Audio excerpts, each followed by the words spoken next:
حساب کتاب کېږي آدم علیه السلام به ټولو بچو ته ولاړي ښه سخت وخت دی کنه الله به ورته آواز کوي یا آدم قم پاسه آدم پاسه قم عند الميزان تل سره ودرېږه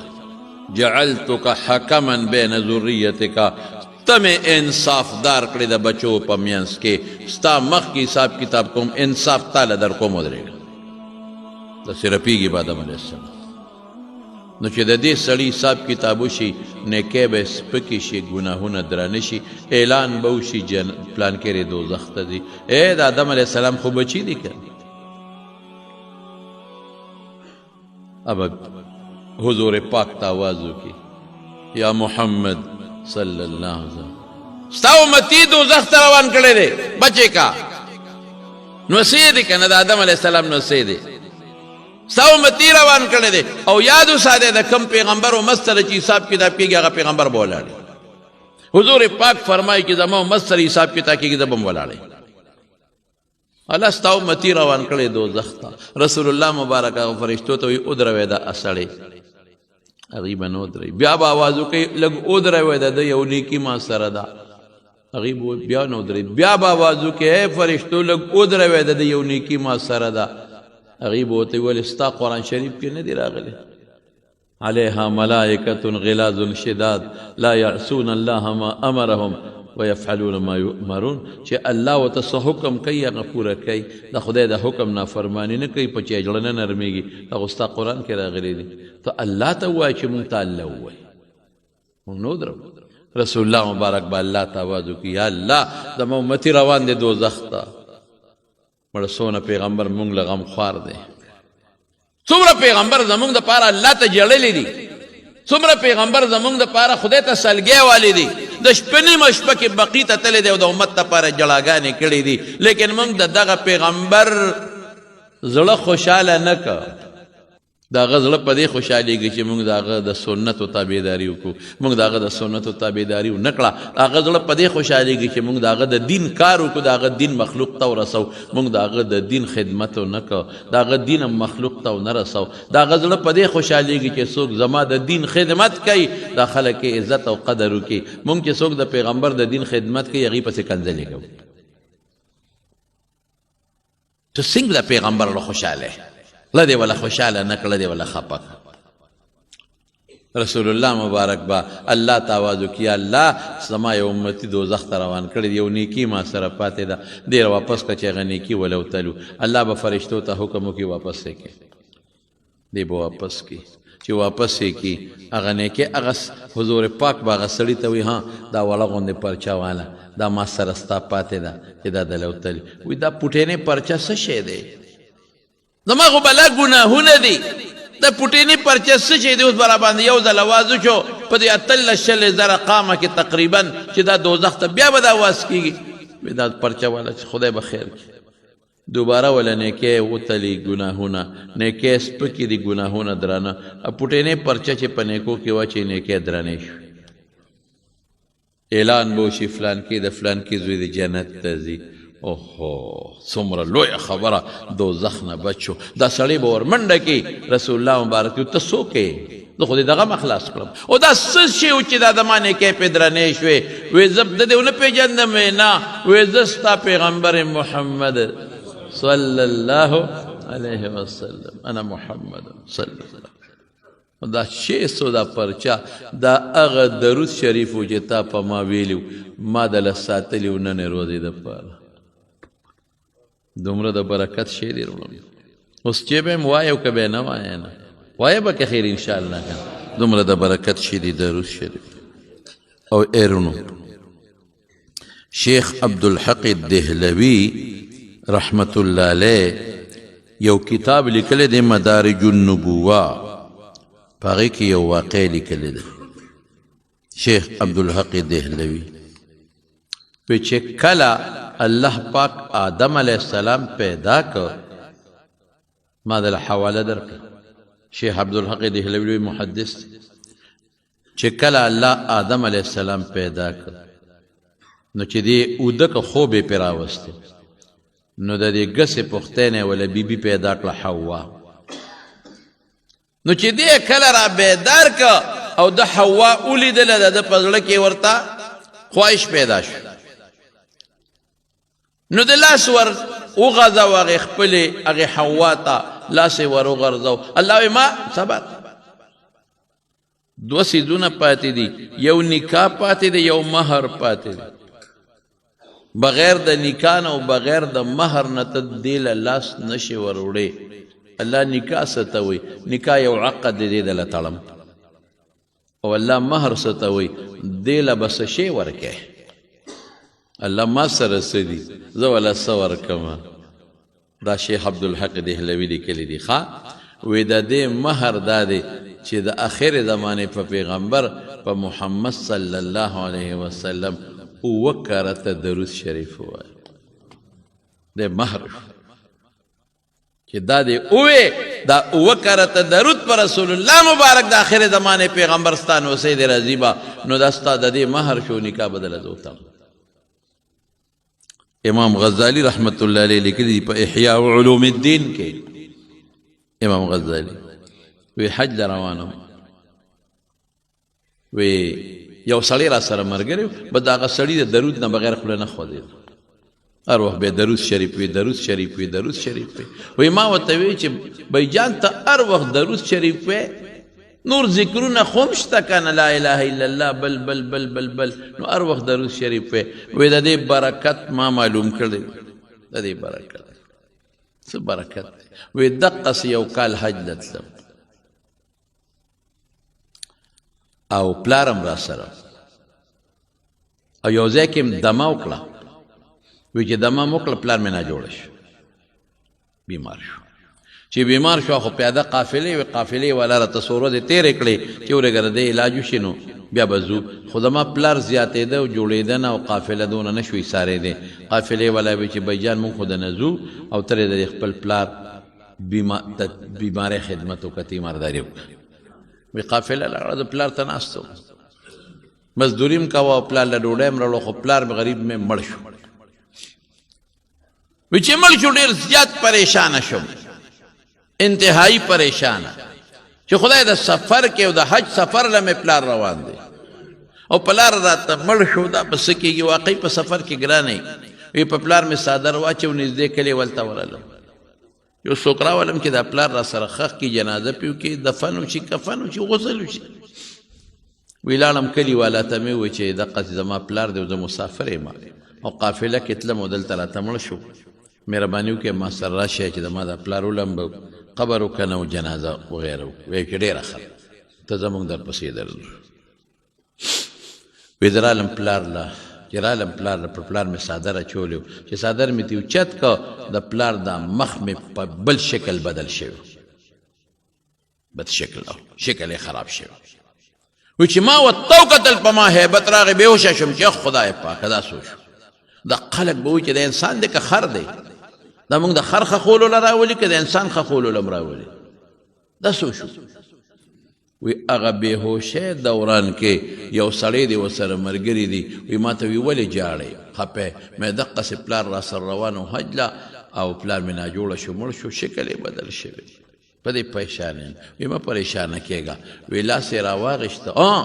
وی زما دې پلار ته چې زه خوب اینما نو څلور حبشیان دي تک تور شکلونه او شنې سترګې دي او ډنډې دي ورسره او زما دې پلار له راله او هغه ډنډې ورته نیسي زما دا پلار وی خدای پاکه دا به څه کېږي وی یو سپین خشته جامو سړی راغی او هغه حبشیانو له یې دیکه ورکړه چې خوشه ډب ورنه کې هغه یې وشړل او زما د پلار په مخ یې لاس راښ که واپس دې خدای خشته ښکلی شکل جوړ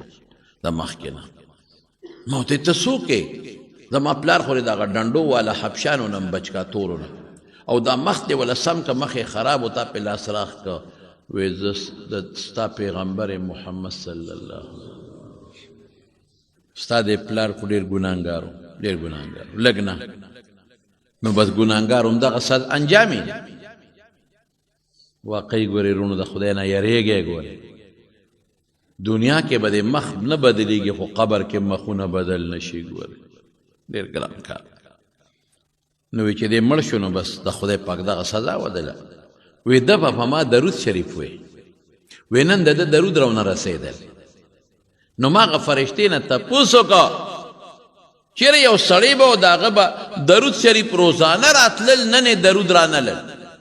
وی هغه راته وی هغه فرشتو چې هغه مړ شوی دی او تا ته محتاجه دی که څه مدد یې کولی شي؟ مې څه محتاجه دی؟ وی شکل یې بدل شوی دی. نو رالم نو مې مدد وکړه. نو چې دا سړی راویښ شو پلار ته یې وکتل نو واقعي د پلار شکل یې سم شوی م او د هغه مخکې نه ښکلی شوی م. نو دا په حدیث کې دی د رسول الله صلی الله علیه وسلم حدیث دی. حضور پاک فرمائی دا عمار ابن یاسر روایت دا عمار ابن یاسر چې ان الله وکل علی قبر ملکا، الله زما په قبر یو فرشته مقرر کړی دا. هغه له خدای پاک داسې سترګې ورکړي دي چې دا ټول انسانان پې ویني، داسې غوږ خدای ورکړی چې د دې ټولو خبرې پې اوري. هغه الله سره مقرر کړی دی چې څومره درود شریف په ما ویلې کېږي هغه فرشته یادوي او ما ته یې پیش کوي. او ما ته څه وایي؟ ما ته وایي فلانکي د فلانکي زوی نن پته دومره درود شریف ویل. نو د درود شریف د برکت نه ستا او ستا د پلار نوم د حضور پاک مخکې اخیستلی کېږي. زه خو کله کله په دې باندې خوشحاله شم، زه یم دا هغه ثوابونه او برکتونه په خپل ځای دي، خو د درود شریف د برکت نه ستا نوم او ستا د پلار نوم د رسول الله مبارک خوا کې اخیستی کېږي چې نن فلانکي او د فلانکي زوی په تا دومره درود شریف ویلي. دقسې واقعه په روضة الفائق کې د سفیان ثوري نه منقول ده. سفیان ثوری رحمت الله علیه لوی محدث دی، وی د بیت الله د مې طواف کو یو سړي به ډېر زیات درود وی. ما ته تپوس وکړه، هغه هم راته دقسې واقعه ووی چې زما پلار په سفر کې تو مړ شو، مخ یې تور شو او په خوب کې مې رسول الله مبارک ولید، په مخ یې ولا لاس راخ که خدای ټیک کا. ما ته تپوس وکړه چې ته څوک یې؟ وی د ستا پیغمبر. مې دا دې څه چل وکړه؟ وی ستا د پلار به په ما روزانه درود شریف وی، نن یې درود رانلل. فرشتې نه مې تپوس وکړه، وی هغه تا ته محتاجه دی، مخ یې تور دی، ورته رالم فایده مې ورته ورسول. دا د درود شریف فضیلت دی رونو. او زما رونو حدیث پاک دی د حضرت ابو هریره، دا مو واورئ ښه، د ابو هریره دا علامه سخاوي کتاب دی بدیع په هغې کې دی. درته باقاعده ویمه چې الصلاة نور علی الصراط، الصلاة نور علی الصراط.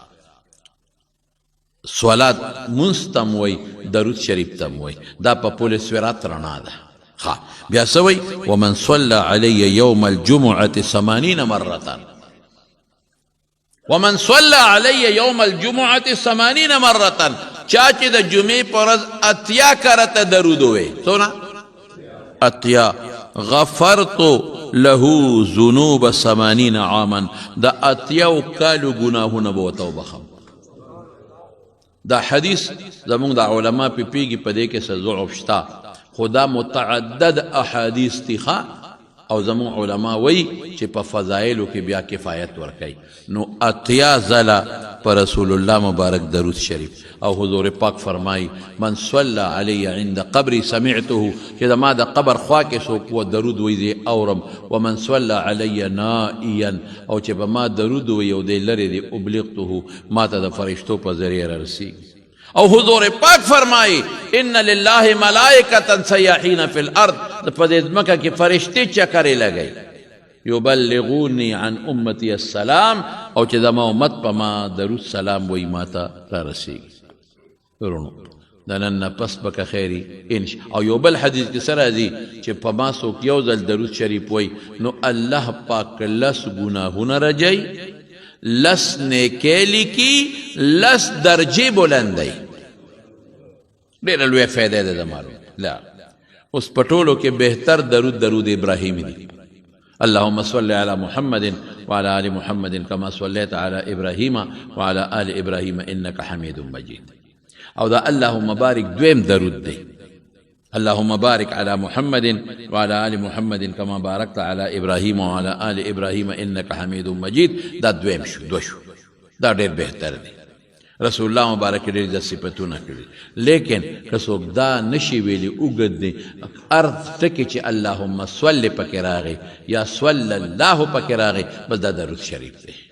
اللهم صل لفظ یا وصلی الله. لن درود داده وصلی الله علی النبی الامی، وصلی الله علی النبی الامی، اللهم صل علی محمد، دام درود شریف. نو چې کوم کې اللهم صل وي یا صلی الله پکې وي دا درود شریف دی. بهتر خدا دی چې سړی دی اودس وي، بهتر خدا دی چې سړی دی قبلې ته مخکې درود دی وي، لیکن بې اودسه هم ویلی شي، په لاره هم ویلی شي، په روانه هم ویلی شي. بعضې د درود دشمنان دي، هغې خلکو ته وایي په ولاړه یې مه وایه ګورې خپې به دې خوږ شي. د کونډو دړ نه کونډو دړ خو پر چا راځي چې چا په کونډو دړ دا وایي ما درود شریف په ولاړه ویلی، او چاته وایي چې په روانه کې دی وایي سترګې به دې کمزوري شي نظر، نو نظر خو دا چا کمزور، ټول دروغ دي. ښه د درود د څوک مه منې کوئ. آداب یې دا دي چې په اودس کې ووایه، آداب یې دا دي چې جومات کې کښېنه قبلې ته مخ کا، لیکن ذکر شو، درود شریف شو، تلاوت د قرآن شریف شو، دا ټول په روان هم ویلی شي، په ولاړ هم ویلی شي، په ناسته هم ویلی شي، او هر ټیم یې وایه درود شریف. او بالخصوص د شپې چې کله وده کېږې نو ځان له یو مقرر کې یو 20 یا 100 درود شریف پر رسول الله مبارک باندې وایه. ښه وایه به انشاءالله کنه دا لازم کې. او د مانځن د بانګ نه پس چې کله بانګ وویلی شي اللهم رب هذه الدعوة التامة والصلاة القائمة آت محمدا الوسيلة والفضيلة وابعثه مقاما محمودا الذي وعدته، دا مو وایه. چې څوک دا وایي رسول الله مبارک فرمایي زما شفاعت ولا واجب شو. چې کلم دعا کې مخکې حمد بیا درود شریف بیا دعا رستم درود شریف وایه. که جومات ته داخلېږې وی اللهم افتح لي ابواب رحمتك بیا درود زر وایه. بسم الله والصلاة على رسول الله صلى الله عليه وسلم، یا بسم الله والصلاة والسلام على رسول الله، یا صرف الصلاة والسلام على رسول الله. او که د جومات نه وتې اللهم اني اسألك من فضلك، او بیا وایه چې بسم الله الصلاة والسلام على رسول الله، درود او سلام وایه. دې کې به انشاءالله ستاسو ډېره لویه فایده، پیغمبر به خوشحاله شي، الله به خوشحاله شي، د دنیا فایدم او د آخرت فایدم ده. ټول به وایه که خیر انشاءالله. او زنانو ته مو وایه ښه درود شریف وایه. د ورځې 200 پیرې خو یې کم از کم وایه. قسم دی بعضې خلک دی ما ته وایي موږ په شواروز کې 10,000 کرته درود شریف وایو، 10,000 کرته ماشاءالله. نو خیر 10,000 که څومره ډېر ویلی شي ښه ده، خو دا 200 پیرې خو ټول ملګري ځان له نوټ کې چې دا به وایه که خیر انشاءالله. الله یې تاسو له توفیق درکړي.